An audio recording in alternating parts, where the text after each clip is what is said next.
27 जनवरी 1965 में अमेरिका के हैम्पटन शहर में शाम 6 बजे 11 साल का डेविड अपने पापा के साथ कार में घूम रहा था। रास्ता सुनसान था और रोड के दोनों तरफ सिर्फ जंगल। तभी डेविड विंडो से बाहर झांकता है और उसको आसमान में कुछ ऐसा दिखता है जो करीब 60 साल बाद भी आज भी एक रहस्य है। डेविड को आसमान में एक ऑब्जेक्ट दिखा था जिससे बहुत तेज रोशनी आ रही थी। जैसे उसके पापा उस ऑब्जेक्ट को देखते हैं वो कार को रोकते हैं और डेविड को जल्दी से दूरबीन निकाल कर दे देते हैं। और फिर उस दूरबीन से जो उनको दिखा वो अगर आपने इस स्टोरी में जान लिया तो आपका दिमाग हिल जाएगा। तो क्या वो यूएफओ था, कोई एलियन का शिप था या फिर सिर्फ एक मनगढ़ंत कहानी?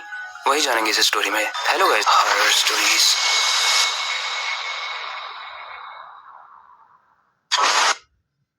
वैसे आपने यूएफओज के बारे में तो जरूर सुना होगा। यूएफओज यानी वो स्पेसशिप्स जो एलियन के द्वारा यूज की जाती है। हो सकता है अर्थ पे आने के लिए या किसी भी प्लैनेट पे जाने के लिए। मगर आज की जो स्टोरी है वो नॉर्मल स्टोरी नहीं है, क्योंकि आज की स्टोरी में नासा के एक इंजीनियर भी ये दावा कर रहे थे कि उन्होंने यूएफओ को देखा, जिसकी वजह से गवर्नमेंट को इस पर इन्वेस्टिगेशन भी करनी पड़ी। और इन्वेस्टिगेशन के बाद वो टीम इस नतीजे पर पहुंची कि वो यूएफओ नहीं बल्कि एक H-3 सी किंग हेलीकॉप्टर था, जो कि एक यूएस नेवी का पार्ट था जो 1959 में बनाया गया था। और उन्हें ऐसा इसलिए लगा क्योंकि रात के अंधेरे में जब हेलीकॉप्टर घूमता है तो उसका प्रोपेलर इलेक्ट्रिक डिस्चार्ज की वजह से चमकता हुआ दिखाई देता है और वो एक ही डायरेक्शन में मूव करता है, जिसकी वजह से एक इल्यूजन क्रिएट होता है जिसे कुछ लोग यूएफओज भी कहते हैं। लेकिन डेविड के फादर ने इस चीज को टोटली डिनाई कर दिया। इस साइंटिफिक थ्योरी को वो एक्सेप्ट नहीं कर रहे थे क्योंकि उन्होंने इस चीज को अपनी आंखों से देखा था। वो कहते हैं कि अगर कोई हेलीकॉप्टर होता तो उन्हें नॉइस भी सुनाई देती, लेकिन उन्हें कोई भी नॉइस नहीं आ रही थी। दूसरी चीज कि एक नासा का इंजीनियर एक हेलीकॉप्टर को यूएफओ समझने की गलती नहीं कर सकता, क्योंकि वो स्मार्ट है तभी वो नासा का इंजीनियर बना है, राइट? लेकिन एक सेटिस्फैक्टरी आंसर ना मिलने के बाद डेविड के फादर उस इवेंट की इन्वेस्टिगेशन करने के लिए नाइट कुक टीम के पास जाते हैं। ये उस वक्त की अमेरिका की एक बहुत ही बड़ी इन्वेस्टिगेशन टीम हुआ करती थी। और ये इन्वेस्टिगेशन करने के बाद नाइट कॉप टीम ने बताया कि हो सकता है वहां पर कोई सीक्रेट मिशन चल रहा और ये फ्लाइंग ऑब्जेक्ट उसी सीक्रेट मिशन का हिस्सा हो।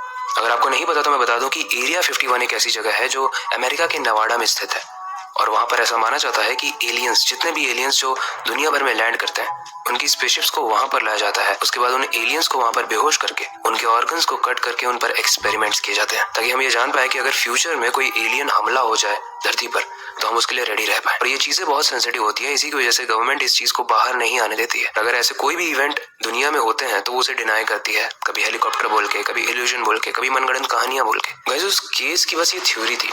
वो केस 50 साल तक ऐसे ही पड़ा रहा और डेविड के फादर इस चीज का वेट करते रहे कि कोई एक ठोस आंसर मिलेगा उनको।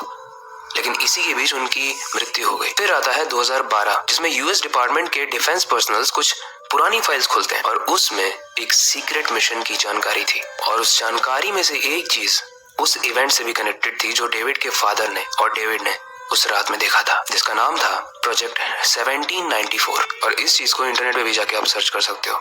यानी ये चीज प्रूव हो चुकी है कि एलियंस पर ह्यूमंस एक्सपेरिमेंट कर रहे हैं।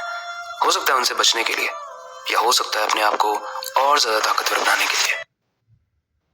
तो आपको क्या लगता है, उस दिन डेविड और उसके पिताजी ने जो देखा, क्या वो एक एलियन यूएफओ यानी स्पेसशिप था, या फिर आपको भी लगता है कि एक मनगढ़ंत कहानी है और एलियंस नहीं हो सकते हैं? एलियंस एग्जैक्टली कैसे होते हैं ये तो किसी को नहीं पता। कुछ फुटेजेस हैं जो इंटरनेट पे अवेलेबल हैं, लेकिन एग्जैक्टली कैसे होते हैं कहना मुश्किल है। आपको क्या लगता है आप कमेंट सेक्शन में जरूर बताना। और अगर रात में चलते वक्त आपको कोई ऐसी स्पेसशिप दिखती है तो क्या आप वहां पर जाके उसको और एक्सप्लोर करना चाहोगे, मिलना चाहोगे एलियन से?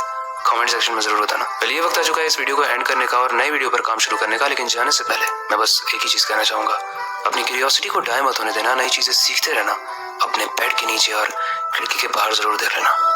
मिलते हैं अगली वीडियो में।